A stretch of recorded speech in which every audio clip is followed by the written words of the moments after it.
स्वागत है आपका BHDE 142 के एक और महत्वपूर्ण वीडियो में। आज के इस वीडियो में हम झांसी की रानी, जो कि सुभद्रा कुमारी चौहान की बहुत ही प्रसिद्ध कविता है, उसका संदर्भ, प्रसंग तथा उसकी व्याख्या विस्तृत रूप से समझेंगे, ताकि इनकी कविता का अंश अगर प्रश्न के रूप में आपको एग्जाम में पूछे जाते हैं तो उसका आप विस्तृत रूप से व्याख्या कर सकें और अपने एग्जाम में बेहतर नंबर ला सकें। इस प्रकार के प्रश्न लगभग आपकी पासिंग मार्क्स जो नंबर होते हैं उतने नंबर के पूछे जाते हैं, इसलिए यह वीडियो बहुत महत्वपूर्ण है। वीडियो को लास्ट तक देखें।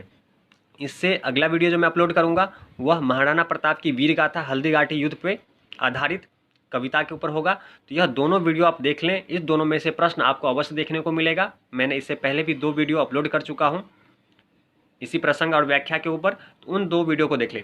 कुल मैंने टोटल 4 वीडियो अपलोड किए हैं, उसमें से आपको ये चारों में से कविता के अंश देखने को मिलेंगे और यह आपका पासिंग मार्क्स के बराबर का प्रश्न पूछा जाता है।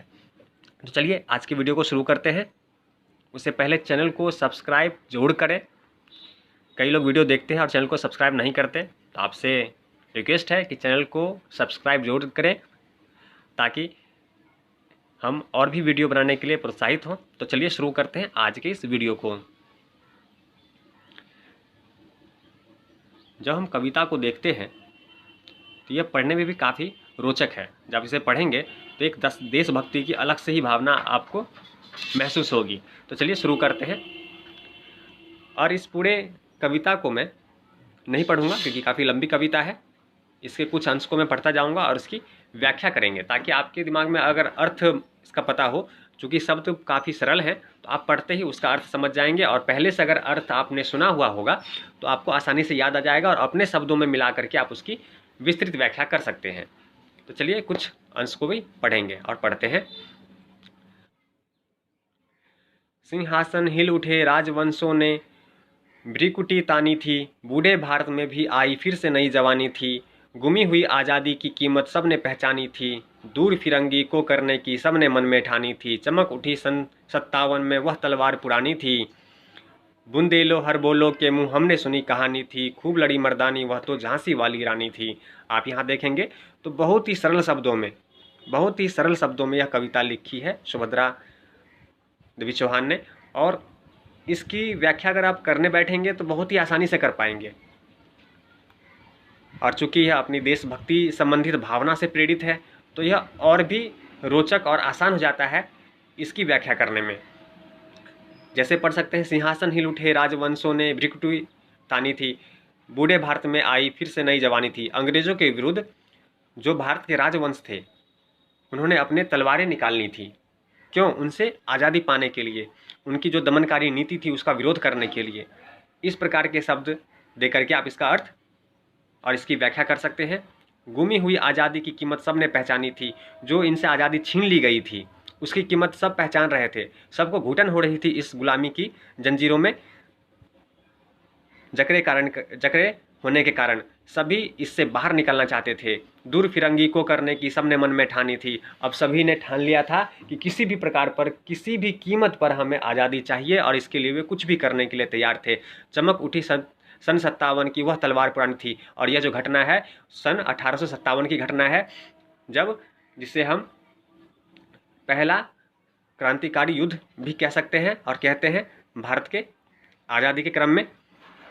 बुंदेले हर बोलो के मुंह हमने सुनी कहानी थी। जो बुंदेलखंड के जो लोग हैं उनके मुंह से जो हमने कहानी सुनी थी, क्या? खूब लड़ी मर्दानी वह तो झांसी वाली रानी थी। झांसी वाली रानी की, जिसने एक स्त्री होकर के अंग्रेज़ों के खिलाफ, उनकी दमनकारी नीतियों के खिलाफ तलवारें निकाली और उनसे युद्ध किया, उनसे संघर्ष किया। इस प्रकार की संघर्षपूर्ण और वीरतापूर्ण कहानी हमने झांसी वाली रानी की बुंदेलखंड के लोगों से हम सुनते आए हैं। इस प्रकार से आप इसका अर्थ कर सकते हैं और बहुत ही आसान है। इसी में देख सकते हैं, आपको फुल स्क्रीन पे मैं कविता रख देता हूँ, आप इसे अगर पढ़ना चाहें तो पढ़ सकते हैं। पूरी कविता काफ़ी आसान है और इस वीडियो को पूरा देखें। अभी इसका मैं विस्तृत व्याख्या करूँगा, क्योंकि आप इसे पढ़ेंगे तो हर एक शब्द आपको समझ में आएगा, और जब इसकी विस्तृत व्याख्या को सुन लेंगे तो सुनते ही और ये साथ में पढ़ते ही आपको अर्थ समझ में आता जाएगा।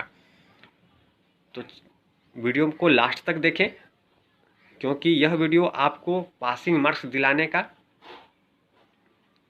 मुद्दा रखता है, यह आपको आपके एग्ज़ाम में बेहतर नंबर दिला सकता है, इसलिए वीडियो को अंत तक देखें। इसमें कुछ कुछ अंशों को मैं पढ़ देता हूँ।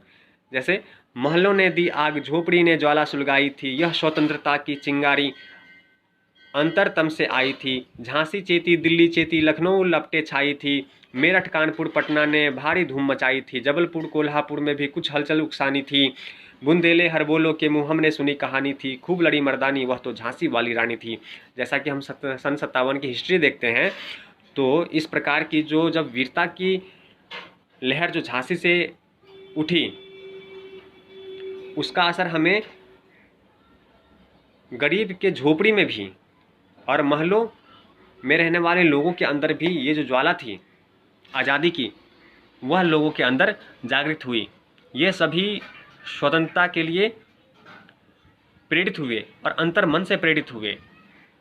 इसके लिए झांसी अंग्रेज़ों के विरुद्ध खड़ी हुई, वहीं दिल्ली में भी इसके खिलाफ आवाज़ को उठाया गया।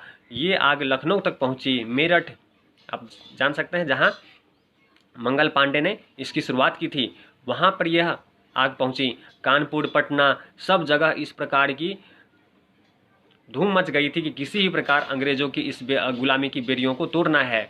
जबलपुर, कोल्हापुर, सब जगह लोगों को उकसाया जा रहा था, समझाया जा रहा था, बताया जा रहा था, प्रेरित किया जा रहा था कि वे आज़ादी के लिए उठ खड़े हों, तलवारें उठाएं, युद्ध करें। किसी भी स्थिति में अंग्रेज़ों से आज़ादी ये चाहते थे। और इस प्रकार आप इसकी आसानी से व्याख्या कर सकते हैं, इसलिए मैं आपको फुल स्क्रीन पे कविता दे दिया हूँ। अगर आप पढ़ना चाहें तो पढ़ सकते हैं।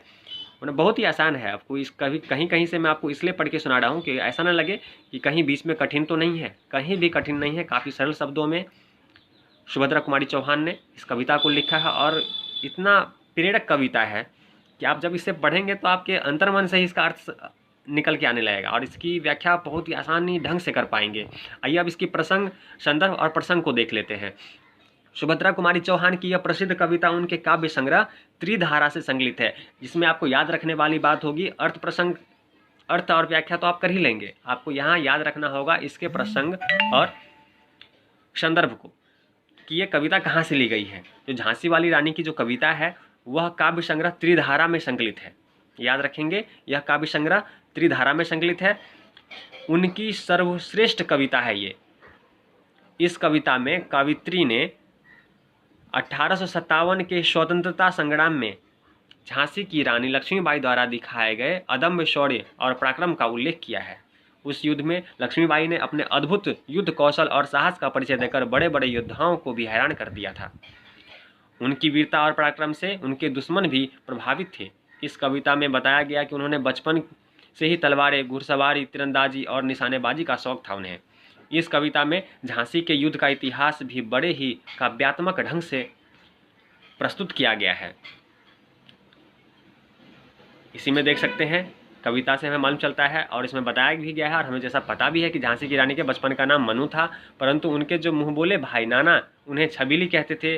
वे बहुत छोटी सी उम्र में ही युद्ध विद्या में पारंगत हो गई थी। अपने पति की असमय मृत्यु के कारण उन्होंने एक कुशल शासक की तरह झांसी का राजपट संभाला तथा अंतिम सांस तक अपने राज्य को बचाने के लिए अंग्रेज से अत्यंत वीरता और अदम्य साहस पराक्रम के साथ वो लड़ती रहीं।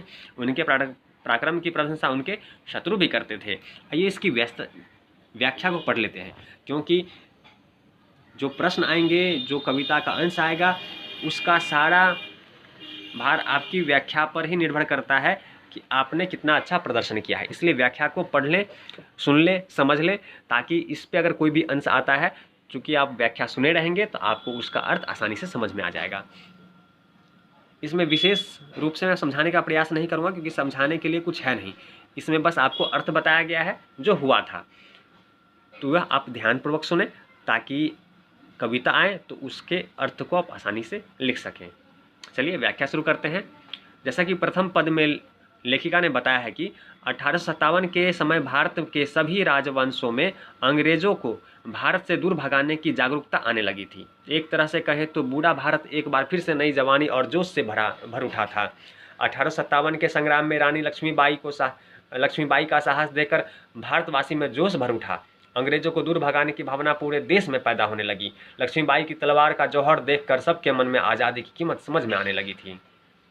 इस प्रकार से रानी लक्ष्मीबाई की अदम्य साहस पराक्रम का यहाँ लेखिका के माध्यम से उनकी वीरता को बताया गया है।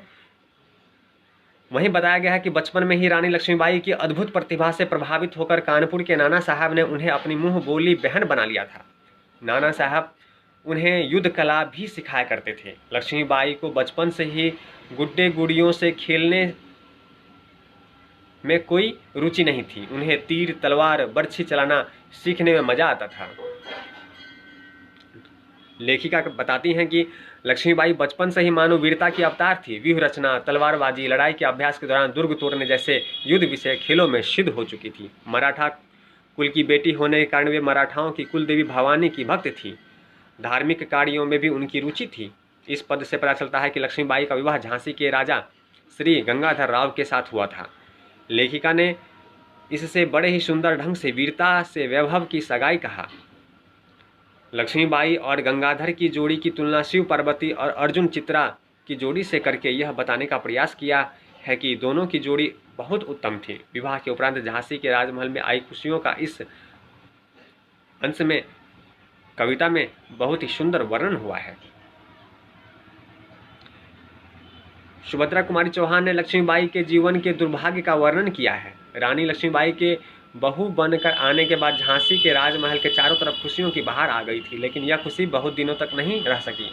पति गंगाधर राव की मौत हो गई। पति की असमय मृत्यु के बाद रानी अत्यंत दुखी थी। निसंतान रह जाने का उनका दुख और भी गंभीर था। पति की मृत्यु के बाद वे बिल्कुल अकेले रह गई थी। झांसी को संभालने का दायित्व अब उनके कंधों पर आ गया था। झांसी के राजा की असमय मृत्यु के बाद डलहौजी को जब राजा के निसंतान होने की खबर मिली तो उसके मन में झांसी पर कब्जा करने का लालच आ गया। उसने सेना भेजकर झांसी के किले पर अपना झंडा लगा दिया और झांसी को लावारिस समझकर खुद को उसका शासक होने की घोषणा कर दी। अंग्रेजों की मतलब परस्ती को याद करते हुए बताया गया है कि कोई समय यह अंग्रेज लोग व्यापारी बनकर आए थे। पहले ये यहाँ के सभी बड़े बड़े राजा महाराजाओं और रानियों की दया और सहायता की भीख मांगते थे, लेकिन अब तो डलहौजी ने पूरे भारत में अपना राज्य जमाना शुरू कर दिया। फिर जैसे जैसे अंग्रेज ताकतवर होते गए, उनका ही राज हड़पना शुरू कर दिया। रानियों को दासी बनाने पर आमादा हो गए। लेकिन झांसी की रानी अन्य राजा रानियों से विपरीत थी। उन्होंने विषम परिस्थितियों में भी एक महारानी की तरह झांसी को संभाला। अंग्रेजों द्वारा एक एक करके हड़प लिए गए राज्यों का नाम गिनाते हुए बताया गया है कि अंग्रेजों ने किस तरह बातों बातों में इन राज्यों को छीनकर अपना बना लिया। राज्यों का नाम इस प्रकार है: दिल्ली, लखनऊ, बिठूर, नागपुर, उदयपुर, तंजौर, सतारा, कर्नाटक, सिंध प्रांत, पंजाब, बंगाल और मद्रास। अर्थात ऐसा कोई क्षेत्र नहीं बचा था जहां बेईमान अंग्रेज ने अपना अधिकार न जमाया हो। इस पद में निर्लज अंग्रेजों की क्रूरता का वर्णन है। अंग्रेज राज्यों पर कब्जा करके राजाओं तथा नवाबों की हत्या कर देते थे। उनकी रानियां बेजार रोती रहती थी और ये निर्दयी अंग्रेज उनके गहनों को कलकत्ता के बाजारों में खुलेआम बेचते थे और बेगमों की इज्जत से भी खिलवाड़ करते थे। लखनऊ की बेगम हो या कलकत्ता और नागपुर की रानियां, सबके साथ उनका व्यवहार अत्यंत क्रूर और निर्लज्ज था। रानियों के कपड़े और जेवर तक छीन कर नीलाम कर दिए जाते थे। इन अंग्रेजों के हाथ रानियों की इज्जत बिक जाती थी, लेकिन झांसी की रानी अपनी प्रतिष्ठा के लिए लड़ने को और मरने के लिए तैयार थी। लेखिका ने अपनी कविता में गरीब और अमीर सब अंग्रेजों के अत्याचार और अपमान से पीड़ित थे, ऐसा बताया है। लेकिन वीरों के मन में देश के लिए स्वाभिमान भरा हुआ था। युद्ध की तैयारी कर रहे नाना के साथ मिलकर बहन लक्ष्मीबाई रणचंडी की तरह युद्ध के मैदान में उतर आई। देश में आज़ादी की बुझी ज्वाला फिर से जल चुकी थी। सबके मन में विद्रोह की चिंगारी धधक रही थी।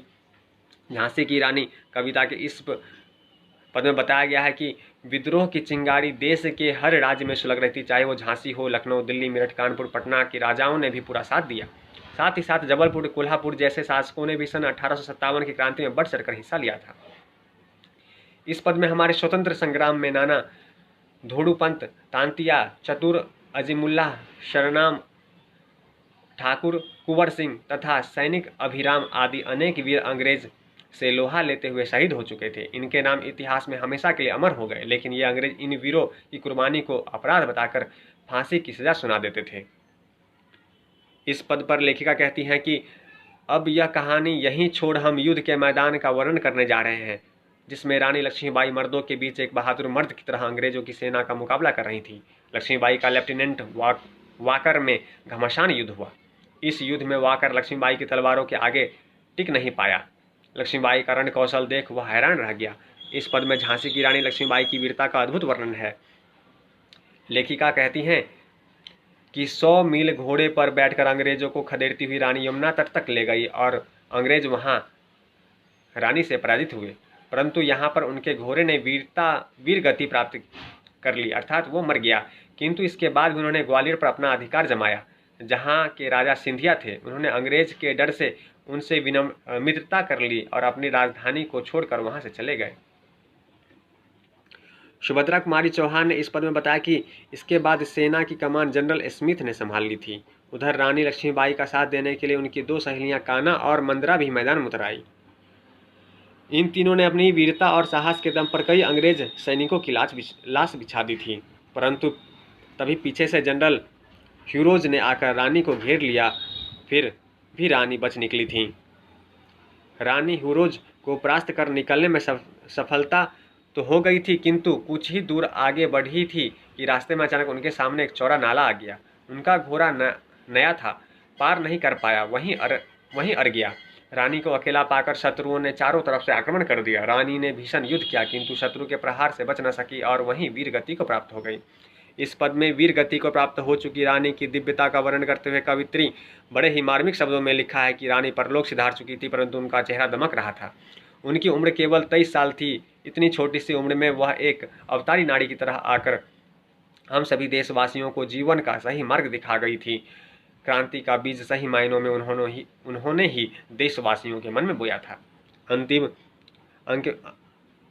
अंश में हम देखें तो सुभद्रा कुमारी चौहान लिखती है कि हे रानी, भारतवासी तुम्हारे इस बलिदान को हमेशा याद रखेंगे। इतिहास भले चुप रह जाए, सच को चाहे सूली पर लटका दिया जाए, अंग्रेज तोप के गोलों से झांसी को भले ही मिटा दे, लेकिन झांसी की रानी लक्ष्मीबाई देशवासियों के मन में हमेशा बसी रहेंगी। उनका बलिदान इतिहास में हमेशा अमर रहेगा। उनका कोई स्मारक बने या न बने, लेकिन वीरता और साहस का जो उदाहरण उन्होंने पेश किया उसे पीढ़ियाँ याद रखेंगी। इस प्रकार से यह सुभद्रा कुमारी चौहान की बहुत ही प्रसिद्ध महत्वपूर्ण कविता है और यह आप एग्जाम की दृष्टि से काफ़ी महत्वपूर्ण है। उम्मीद कीजिए कि इससे आपको प्रश्न इस कविता का अंश जिसकी व्याख्या करने के लिए आपको एग्जाम में दिया ही जाएगा, तो इसे अच्छे से समझ लें और इस वीडियो को 1 या 2 बार अवश्य देखें और पूरा देखें, ताकि सही और सटीक व्याख्या कर आप अपने अंक को बेहतर बना सकें। अगर हम इसकी विशेषता की बात करें तो यह वीर रस की कविता है, जो उस दौर में लिखी गई थी जब हिंदी भाषा के साहित्य में छायावाद मुखर था। कविता एक तत्कालीन बुंदेली लोकगीत पर आधार बनाकर लिखी गई थी। इस कविता में राष्ट्रीय चेतना का विस्तृत रूप हमें देखने को मिलता है। लोगों में राष्ट्रीय चेतना और स्वाधीनता के लिए उत्साह जगाना इस कविता का लक्ष्य था। अंग्रेजों के प्रति लोगों के मन में उठ रहे आक्रोश को बल देना इस कविता का लक्ष्य था। 1857 के स्वतंत्रता संग्राम के किसी वीर सेनानी के बलिदानी इतिहास पर लिखी गई यह सबसे अधिक प्रसिद्ध और पढ़े जाने वाली कविता है। तो यह इसकी विशेषता भी हमने समझा और उम्मीद करता हूँ आपको यह वीडियो पसंद आया होगा। अगर वीडियो पसंद आया है तो चैनल को सब्सक्राइब करें, लाइक करें और यह ज़रूर वीडियो को 1 से 2 बार पूरा देखें, क्योंकि इससे प्रश्न आपके एग्जाम में निश्चित ही पूछे जाएंगे। तो चलिए अगली कविता में मिलते हैं महाराणा प्रताप की वीर गाथा के साथ, जिसमें हल्दी घाटी युद्ध के वर्णन की विस्तृत व्याख्या को हम पढ़ेंगे। तो चलिए मिलते हैं अगले वीडियो में।